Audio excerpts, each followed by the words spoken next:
नमस्कार, आप जुड़ चुके हैं वैली एक्सप्रेस न्यूज के साथ। 370 एब्रोवेशन के बाद ये बताया गया था कि जम्मू कश्मीर में तरक्की होगी, खुशहाली होगी, बरहाली होगी। लेकिन अब मैं आपको बता दूं, कहीं ना कहीं जम्मू कश्मीर के लोगों के पास जो अपने घर हैं वो भी कहीं ना कहीं अब नहीं रहेंगे। सफीर चौधरी साहब है मेरे साथ, इनसे बात करूंगा। जिस तरह से एक ऑर्डर निकल के आ रहा है, सरकार का एक ऑर्डर निकला करता हूँ। मैं आपको बता दूं, जिस तरह से यहाँ पर सारी बातें पता चल रही है 370 एब्रोवेशन के बाद ये बताया गया था कि तरक्की है। मैंने फिर से वही बात कही, तरक्की है। किस तरह की तरक्की है, सफेद चौधरी साहब से जानते हैं। चौधरी साहब, कहीं ना कहीं एक ऑर्डर निकल के आ रहा है, अब लोगों के जो घर है, 4 से 5 मरले के जो घर है, क्या पता उनके पास रहे या ना रहे, क्योंकि जेडीए म्यूनसिपैलिटी और स्टेट लैंड की जो गेम थी, ये पहली खेली जा रही थी। लोगों को अपने घरों से बाहर निकाल दिया, किसी को कहा स्टेट लैंड है, किसी को कहा अलग अलग तरह से डिपार्टमेंट आते हैं, लोगों के घरों से लोगों को हटाते हैं। आप क्या कहेंगे इस पे? देखिए, सबसे पहले तो आपका बहुत बहुत शुक्रिया कि इस टाइम पे ये एक बर्निंग इशू है पूरी हमारी 1 करोड़ 25-30 लाख लोगों की जो जम्मू कश्मीर के रहने वाले हैं। कहीं ना कहीं जाके किसी का स्टेट लैंड में है, किसी का घाचराई में घर बना हुआ है, किसी का किसी जगह में बना हुआ, तो उसका कारण जो है वो आज तक की गवर्नमेंटें ही रही हैं। ऐसा नहीं है कि लोगों ने इस पर मतलब कोई नाजायज कब्जा कर लिया, और किसका कब्जा किया क्या किया वो आगे चल के बात करेंगे। फिलहाल मैं आपके विसादत से यहाँ से कहना चाहूंगा कि भाई आज मैं गवर्नमेंट से मुखातिब ना होकर आज जम्मू कश्मीर की 135 जो हमारे 1 करोड़ 35 लाख लोग हैं, मैं इनसे मदऊ होना चाहता हूँ कि कोरोनालॉजी को समझिए। सबसे पहले तो जब 2014 के अंदर बीजेपी की गवर्नमेंट आती है सेंटर के अंदर, स्टेट के अंदर भी महबूबा जी मिल के और इनके साथ गवर्नमेंट बनाती हैं, और लोगों ने एक ट्रस्ट किया जो भारतीय जनता पार्टी पे कि 25-26 सीटें इनको जम्मू से दे के भेजी और इनको असेंबली में बैठाया, गवर्नमेंट बनी। तो उस दिन से लेके अब तक आप देखें कि भी जम्मू कश्मीर के लिए बेहतरी के काम क्या क्या हुए हैं, वो मैं आपकी विसात से यहाँ से पूछना चाहूंगा लोगों से। और उसमें पब्लिक में हिंदू हूँ, मुस्लिम हूँ, सिख हूँ, ईसाई हूँ, पहाड़ी हूँ, गुजर हूँ, जो भी हूँ, ठीक है जी, हमको इन सब चीजों पे डिवाइड किया गया था। अब मैं आज आपकी विसात से इन सब से मुखातब होकर पूछना चाहता हूँ कि भी सबसे पहला काम, हम लोग चुप रहे जब हमारा स्पेशल स्टेटस छीना गया, ठीक है जी। हम लोग घरों से बाहर नहीं निकले, हम अपनी जान बचाते रहे कि भाई बाहर निकलेगा जो तो उस पर पीएसए लग जाएगा, वो अंदर हो जाएगा, वो बाहर हो जाएगा। पहला काम यहाँ से हमारा शुरू हुआ। उसके बाद स्टेट को डिवाइड किया गया 2 यूटीज के अंदर। किसी भी एरिया के अंदर, किसी भी एक एरिया की, जो किसी भी एक रियासत की इस तरीके से हालत आज तक ना हिंदुस्तान में हुई थी ना इसके बाद होगी। हम फिर भी चुप रहे, हमने नहीं बोला कुछ भी कि भाई ये क्या हो रहा है क्या नहीं हो रहा है। हमारी 2 यूटीज के अंदर डिवाइड किया गया। अब मैं बताता हूं आपको यहां से कि 2 यूटीज के अंदर क्यों डिवाइड किया गया। क्योंकि 2 लोगों को वहां से, 2 बाबू लोगों को वहां से लाना था लूटने के लिए, एक कम पड़ रहा था, ठीक है जी। इसलिए 2 को लाना पड़ा कि एक को वहां बैठाइए, एक को यहां बैठाइए, और जल्दी जल्दी स्टेट को जो है खत्म करिए। इस बात को आप नोट डाउन रखें। उसके बाद चलते हैं हम, कमर तोड़ने का काम जब किया, नेक्स्ट ऑर्डर जो इनका रातों रात निकला वो था स्टॉप दरबार मूव। दरबार मूव को स्टॉप कर दिया, जम्मू के व्यापारियों को खत्म कर दिया। ये था इनका नेक्स्ट मूव। आज तक हमने इसके ऊपर नहीं सोचा है, ठीक है जी, जरा सोचें। उसके बाद सेकंड स्टेप किया, कश्मीर को, कश्मीरियत को, कश्मीरियों को फाइनेंशियली ब्रेक करने के लिए हमारे रास्ते की हालत खराब की गई, और जानबूझ के फ्रूट का वेस्ट किया गया। फ्रूट हमारा रोडों पे सड़ा, आप लोगों ने भी सबने कवर किया, और आप सब लोगों ने भी अपनी आंखों से देखा, हम फिर भी चुप रहे, ठीक है जी। उसके बाद इश्यू उठाया गया यहां पर एसटी पहाड़ी, ठीक है जी। एसटी वालों ने भी बड़े बड़े तुरले लगा के, बड़ी बड़ी चीजें बांध के, बड़े बड़े पग बांध के वो भी निकले, वेलकम किया उनका, बीजेपी के नारे लगाए। ये हुआ, एसटी तो किसी को मिली नहीं, लेकिन जो भाईचारे के साथ लोग रह रहे थे, प्रेम प्यार से लोग रह रहे थे आपस में, उनके अंदर नफरतें पैदा कर दी, और वो नफरत की इतनी ऊंची दीवार खड़ी कर दी है कि अगले 100 साल तक वो गिरने का, बीजेपी की वजह से पाकिस्तान के उन आतंकवादियों को मौका मिला रजौरी जैसा कांड करने के लिए। रजौरी एक पीसफुल एरिया था, वहां पर वो बंदे भेजे, आज तक वो बंदे नहीं मिले हैं इनको। आज तो मुझे कहना पड़ रहा है आपके विसात से कि वो कौन लोग थे जिनको आज तक हमारी एजेंसियां, हमारी बेल्ट फोर्स के लोग नहीं ढूंढ पाए, हमारी पुलिस नहीं ढूंढ पाई। वहां पर निहत्थे लोगों की, गरीब लोगों की हत्या की गई, और एक तरीके का मिशन जो था बीजेपी का वो यहां से निकल के आया जी, देखो जी अब ये यहां पर हिंदू मुसलमान काम करने में कामयाब रहे। हम फिर भी चुप रहे, ठीक है जी। अब बारी आई है हमारे घरों की। 4-4 मरले के अंदर, 3-3 मरले के अंदर, 5-5 मरले के अंदर जो घर बने हुए हैं वो घर गिराए जाएंगे, और ये मार पड़ेगी यहाँ के जम्मू कश्मीर के गरीब लोगों को। ध्यान से सुनिए, ये मार पड़ेगी जम्मू कश्मीर के गरीब लोगों को, इसमें से कोई नहीं छूट बचेगा। जैसे कि लिस्टें आ रही हैं, अभी अगर डिस्ट्रिक्ट पुंछ की बात करें तो 5,000 के आसपास घर जो हैं डेजिग्नेट इन्होंने किए हैं हवेली से, 4-5,000 मेंढर से, 4-5,000 सुरकोट से। ये एक डिस्ट्रिक्ट की बात है। आज मैं रजौरी की लिस्ट देख रहा था, रजौरी की लिस्ट के अंदर भी एरिया वाइज जितनी तहसीलें इनकी, जितनी पंचायतें हैं इनकी, उसके हिसाब से लिस्टें आ रही हैं। एक ऑन एवरेज लेके चलें तो एक डिस्ट्रिक्ट के अंदर कम से कम 1.5 से 2 लाख लोग बेघर होने वाले हैं। ठीक है जी, ये इनके ऑर्डर्स बोल रहे हैं, ये इनकी डेली जो रिपोर्टें आ रही है, जिन रिपोर्टों को छुपाया जा रहा है वो रिपोर्टें बोल रही हैं। लेकिन हम आज भी चुप रहेंगे क्योंकि हमें खतरा है पीएसए का, कहीं पीएसए न लग जाए। हमें खतरा है कि हमारी कोई कुर्सी न चली जाए, लीडर्स हमारे बोलेंगे नहीं, वॉलंटियर्स हमारे बोलेंगे नहीं। आज मैं आपकी विसात से पूछना चाहता हूं कि वो कहां चले गए वो लोग जो कौमों को लेके चलते थे, कहते थे जी हम तो पहाड़ियों के सरदार हैं, हम तो गुजरों के सरदार हैं, हम तो मुसलमानों के सरदार हैं, हम तो हिंदुओं के सरदार हैं। वो लोग कहां चले गए हैं, कुकरमुत्ते की तरह छुप क्यों गए हैं? आज जान बचाने के लिए छुपे हुए हैं क्या? क्योंकि ये उनको पता है, इन सबको ये पता है, गवर्नमेंट को ये पता है कि ये सबसे बड़ी मार जो पड़नी है वो पड़नी है गरीब को, जिसका कोई सुनने वाला नहीं, जिसका कोई कहने वाला नहीं, जो खुद बेचारा कुछ कह नहीं सकता, जिसको पता भी नहीं चलेगा, रात को सोया होगा, सुबह आएंगे कड़कती ठंड में, सुबह मशीन लगेगी, उसका घर गिरा दिया जाएगा। चौधरी साहब एक चीज पूछो आप इस पे मैं एक बात बता देता हूं आपको कि जैसे ही मैं देख रहा हूं न्यूज पोर्टल्स पे, उस पे जी देखिए ये चल रही बातें कि भाई ये लोग जो हैं इन्होंने जमीन को कब्जा किया हुआ है, इस तरीके से किया हुआ है। एक बात दूसरी मैं आपके यहां से कह देना चाहता हूं कि जम्मू के अंदर, खासकर जम्मू डिस्ट्रिक्ट के अंदर अगर गवर्नमेंट को कार्रवाई करनी थी तो कार्रवाई करनी चाहिए थी उन लोगों पर जिन्होंने स्टेट लैंड को कब्जा करके लोगों को बेचा हुआ है। स्टेट लैंड लोगों को क्यों लेनी पड़ी? इसलिए लेनी पड़ी क्योंकि यहां पर हमारे तीनों डिपार्टमेंट, जेएमसी हो गया, जेडीए हो गया या हाउसिंग का डिपार्टमेंट हो गया, हाउसिंग कॉर्पोरेशन हो गया, पिछले 10 साल से एक भी कॉलोनी इनकी नहीं आई है जिसको रेगुलाइज किया गया हो गवर्नमेंट की तरफ से, कोई गवर्नमेंट की अलॉटमेंट दी गई हो जमीन की इनकी, और ये कॉलोनी काट के लोगों को बसाते। क्योंकि पॉपुलेशन डे बाय डे हमारे यहाँ पर इंक्रीज हो रही है, और पॉपुलेशन इंक्रीज होने के साथ साथ लोगों को घर तो चाहिए। अब किसी को 2 मरले चाहिए, 5 मरले चाहिए। तो ये मैं इस तरीके से समझाता हूं आपको कि जो प्राइवेट बिल्डर्स थे, जितने भी प्राइवेट बिल्डर्स थे, उन्होंने क्या किया, स्टेट लैंड कब्जा की, एडमिनिस्ट्रेशन के साथ मिलके ये एडमिनिस्ट्रेशन की, और उनकी मिली जुली भगत थी। और उसके अंदर मैं कहूंगा कि आपकी बीजेपी जो है ये 80 से 90% जो है इन्वॉल्व रही है। मैं बताता चलूंगा आपको इसके साथ में कि भाई ये लोग किस तरीके से इन्वॉल्व थे। क्योंकि आज जितने भी वो लैंड ग्रैबर लोग थे, वो लैंड ग्रैबर लोग 4-4 मरले, 5-5 मरले गरीब लोगों को, जिन बेचारों के पास कोई साधन नहीं था दूसरा, उनसे पैसे लेके उनको 3-3 लाख रुपए, 5-5 लाख रुपए, 8-8 लाख रुपए, 10-10 लाख रुपए जमीन बेची गई है, उन्होंने जमीन खरीदी है। और ये खरीदनी क्यों पड़ी? क्योंकि गवर्नमेंट फेल थी उनको जमीन सेल करने में।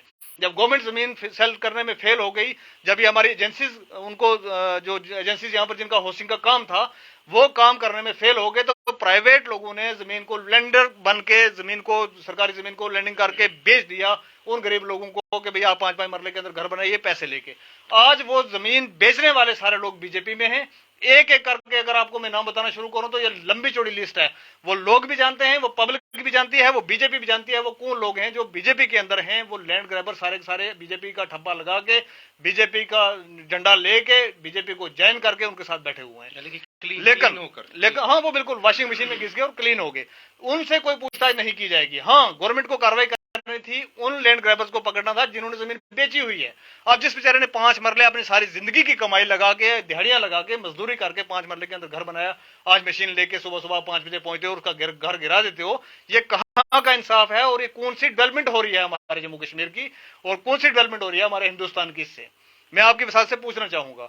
आज भी लोग चुप रहेंगे क्योंकि हमारे लोगों के अंदर एक खास कर एक मुसीबत है, परेशानी है।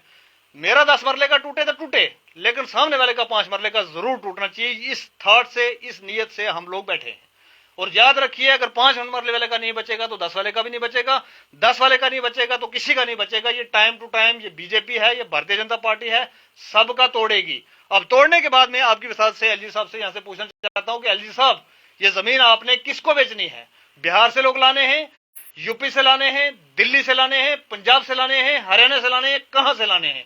वो बात मेरे को बता दीजिए आप। हमारा एक स्पेशल स्टेटस था, ये लोग यहाँ के रहने वाले हैं, ये लोग कोई बाहर से माइग्रेट होकर नहीं आए हुए हैं। इनकी नस्लें गुजर गई यहाँ पर, 200-200 साल से, 400-400 साल से यहाँ पर लोग रह रहे हैं। ये अगर ये 400-400 साल से, 500-500 साल से यहाँ जम्मू कश्मीर के रहने वाले लोग हैं, तो इनके बारे में आपने क्या सोचा है कि इनको बेघर करके ये जमीनें किसको बेचनी है? क्योंकि हम जानते हैं कि आपने बेमाल के सामने 25 कनाल जगह खाली की और किसके लिए की हम जानते हैं अच्छे से। आप जो कह रहे हैं कि जी जगह हमारे पास होता हम हॉस्पिटल बनाएंगे, यूनिवर्सिटीज बनाएंगे, 70 लाख कनाल जमीन हमारे पास जम्मू कश्मीर में खाली पड़ी है, उस पर आप क्यों नहीं बनाते? आपको सिर्फ उस गरीब के 5 मरले के घर पे क्यों जो है वो बुलडोजर चला के उसके ऊपर ही क्यों आपने कहना कि डेवलपमेंट करनी है हमने? और डेवलपमेंट आपकी को हम देख रहे हैं, यहाँ की पब्लिक भी देख रही है और पूरी दुनिया की पब्लिक देख रही है कि डेवलपमेंट जम्मू कश्मीर के अंदर आप किस तरीके से कर रहे हैं। मैं आपके विशाल से पूछना चाहूंगा कि कौन सी डेवलपमेंट की जा रही है यहाँ पर। और इन बाबुओं से जो बिहार से आके, यूपी से आके, दिल्ली से आके जो हमारे IAS ऑफिसर जो बाबू लोग यहाँ पर बैठे हुए हैं, रातों रात उठते हैं और दूसरे दिन घर से बेघर करने का बनाया जाता है, उसके ऊपर भी मैं आपकी विशाल से पब्लिक से कहना चाहूंगा, यहाँ पर हिंदू को लगता है मुसलमान का नुकसान हो रहा है, कोई बात नहीं, होने दो। मुसलमान को लगता है हिंदू का नुकसान हो रहा है, होने दो। गुजर को लगता है पहाड़ी का नुकसान हो रहा है, होने दो। पहाड़ी को लगता है गुजर का नुकसान हो रहा है, होने दो। हम इंसान नहीं है, इसलिए हमें जूते की नोक के नीचे रखा जाता है और कुचला जाता है। हम सबको अगर ये दर्द नहीं होगा कि किसी के गरीब आदमी का घर टूटा है, वो हिंदू हो, मुसलमान हो, सिख हो, ईसाई हो, कोई भी हो, ये जब तक दर्द हम अंदर पैदा नहीं करेंगे, ये हुकूमत हमें इसी तरीके से कुचलती रहेगी। आपको मैंने पूरी इनकी क्रोनोलॉजी समझा दी है, जब से ये आए हैं तब से हमारे साथ क्या क्या ऑर्डर इन्होंने पास किए और किस तरीके से किए। एक चीज मैं भी इसके साथ में आपको मैं चलाऊंगा, मैं एक चीज ये गवर्नमेंट जो है लॉ एंड ऑर्डर, कल में किसी का सुन रहा था, कोई एडवोकेट साहब हमारे जो है वो कह रहे थे कि भी मीडिया पे कि जी देखिए लॉ एंड ऑर्डर को आपको घबराने की जरूरत नहीं, वो लॉ एंड ऑर्डर को जो है वो गवर्नमेंट ऐसे नहीं कर सकती। मैं बता देता हूँ आपको, लॉ एंड ऑर्डर को गवर्नमेंट जूती की नोक पे रखती है। मैं बताता हूँ आपको, 370 तोड़ा तो क्या लॉ के मुताबिक तोड़ा? नहीं तोड़ा। हमारा स्पेशल स्टेटस उठाया तो लॉ के मुताबिक तोड़ा? नहीं। किसी लॉ को पूछा गया? नहीं कुछ हुआ इसके अंदर। आप बताइए, कल बता रहे थे कि भाई ये फंडामेंटल राइट है, राइट टू लाइव है, राइट टू होस और होम, राइट टू शेल्टर के तहत इन चीजों को नहीं तोड़ा जाएगा। आपको बता दूं, ये 31 जनवरी की जो डेट है, ये क्यों फाइनलाइज की गई है? क्योंकि कोर्टों में छुट्टियां चल रही हैं। आप लोगों को समझने में टाइम लग रहा है, आप समझ नहीं रहे इन चीजों को कि 31 जनवरी को कोर्ट खुलने हैं, 5 या 6 फरवरी को। 31 जनवरी तक इनको सबको मिसमार करके इन गरीब लोगों को घरों से बेघर कर दिया जाएगा। आज भी अगर इन लोगों को समझ में नहीं आती है, लगता है कि लॉ एंड ऑर्डर का यहाँ पर कोई काम चल रहा है, गवर्नमेंट के लिए कोई लॉ नहीं है, गवर्नमेंट किसी लॉ को मानती नहीं है, क्योंकि कोई भी काम इन्होंने लॉ से आज तक नहीं किया है और आगे भी लॉ को जूते की नोक पर रख के चलाते हैं। ये हमें समझ में आ गया है। उसके बाद आप चलते हैं कि भाई कहते हैं कि ये राइट टू प्रोटेस्ट है लोगों का। उसके अंदर प्रोटेस्ट के अंदर हमारे जितने भी आज जॉब करने वाले लोग हैं, सारे के सारे वहां पर बैठे हैं। आज तो म्यूनसिपल कमेटी के जो बेचारे कर्मचारी हैं, सफाई कर्मचारी, वो भी वहां पर है कि नारे लगा रहे हैं। 40 डिपार्टमेंट के लगभग जो है वो वहां पर स्ट्राइक में बैठे हुए हैं। कौन सी लॉ की इन्होंने वहां पर पैरवी कर ली कि भाई लोग कर रहे हैं? डंडे मारे गए वहां पर, हमारी बहनों को, बेटियों को बेइज्जत किया गया, नंगा दौड़ाया गया वहां पर डंडे लेके, और हम लोग चुप हैं। क्यों चुप हैं? क्योंकि हमें जीना है। आपकी विश्वास से मैं कह देना चाहता हूं, जो लोग किसी के सामने आज तक ऊंची आवाज में बात नहीं की, वो भी लोग मर गए। वो भी जाके देख लेना आप, उनके भी यादगारें बना रखी हुई हैं, वो भी मर गए, इस दुनिया से चले गए हुए हैं। और उन लोगों की भी मैंने कब्रें देखी हैं, जिन लोगों ने आज तक ऊंची आवाज में बात नहीं की, वो भी मर गए हैं। आपको, मुझको, हम सबको भी एक दिन मर जाना है, लेकिन सच कहते रहिए। सच सुनने की वो जो अपने अंदर एक क्षमता पैदा कीजिए। सच बोलते बोलते अगर चलेगा तो गर्दन कट जाए तो कोई अफसोस नहीं रहेगा। अब आप कहना सच की बात कर रहे हैं चौधरी साहब ने ये कहा, देखिए ये जब तक हम लोग इकट्ठे नहीं होंगे तो तब तक कहीं ना कहीं सामना नहीं कर पाएंगे। ये गरीब लोगों को क्यों टारगेट किया जा रहा है? गरीब लोगों को टारगेट इसलिए किया जा रहा है क्योंकि जो छोटे तबके का लोग है वो इसका वोटर है, वो आम पब्लिक का वोटर है, वो किसी न किसी पार्टी को जाके वोट डालेगा, क्योंकि इनको तो लग रहा है कि वो वोट तो डालेगा नहीं। और कहीं ना कहीं देखिए, मैं चौधरी साहब से पूछूंगा, क्योंकि छोटे तबके वाले को पहले दूर दराज के इलाके खाली कराएंगे, फिर ये शहरों में आएंगे, और शहरों में जब आएंगे तो बाद में जो यही जमीनें हैं, यही जो तरक्की है, ये सिर्फ होगी यूपी बिहार वालों की, ना कि जम्मू कश्मीर वालों की। जी चौधरी साहब क्या कहेंगे? इसमें एक चीज और आपके साथ जोड़ दूं, यूपी बिहार वालों की तो होगी, और इसके साथ में तरक्की होगी बीजेपी वालों की। जिसने बीजेपी ज्वाइन की है वो अलॉटमेंट लेगा। 1 रुपए जमीन, 1 रुपया गवर्नमेंट खजाने में जमा करा के जमीनें लोगों को अलॉट हुई है जम्मू कश्मीर में। ठीक है जी, हम नहीं जानते क्या, बेवकूफ थोड़े हैं, ये सब हमें पता है। गरीब लोगों से छीन के अमीरों को दी जाएगी, क्योंकि सरकार अमीरों के फेवरेबल है, गरीबों के फेवरेबल नहीं है। आज भी अगर हमें समझ नहीं आती है और आज भी हमें लगता है कि नहीं जी हम बिल्कुल सेफ साइड अपने घर में बैठे हुए हैं, क्योंकि खतरा आने के बाद कबूतर अपनी आंखें बंद कर लेता है। उसको लगता है कि बस मैंने आंखें बंद कर ली तो मैं बच जाऊंगा। आज आंखें बंद करने का वक्त नहीं है मेरे भाइयों।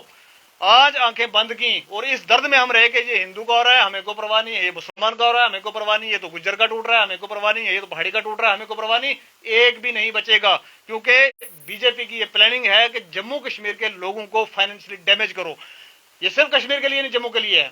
दरबार मूव को इसलिए रोका गया कि जम्मू के व्यापारी जितने थे उनको जो है वो खत्म कर दो। आज खत्म हो गए, वो बेचारे पूरा दिन बैठ के देखते रहते। सर्दियों का मौसम होता था, सीजन होता था, पूरे साल की कमाई वो इसमें दौरान में करते थे और साल पूरा बैठ के खाते थे। आज वो खत्म हो गए, उनकी दुकानों पर चढ़ने वाला कोई नहीं है। पहले खत्म किया कश्मीर के लोगों को, फिर खत्म किया जम्मू के लोगों को, अब गरीबों को खत्म किया जाएगा।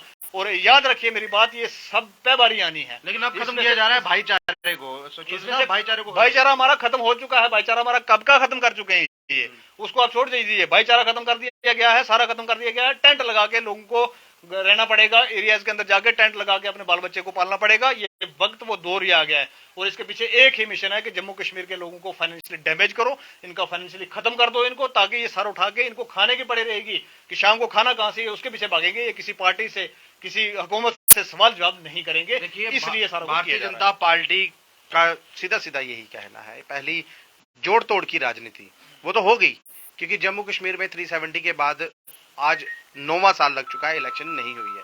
इलेक्शन क्यों नहीं हो रही?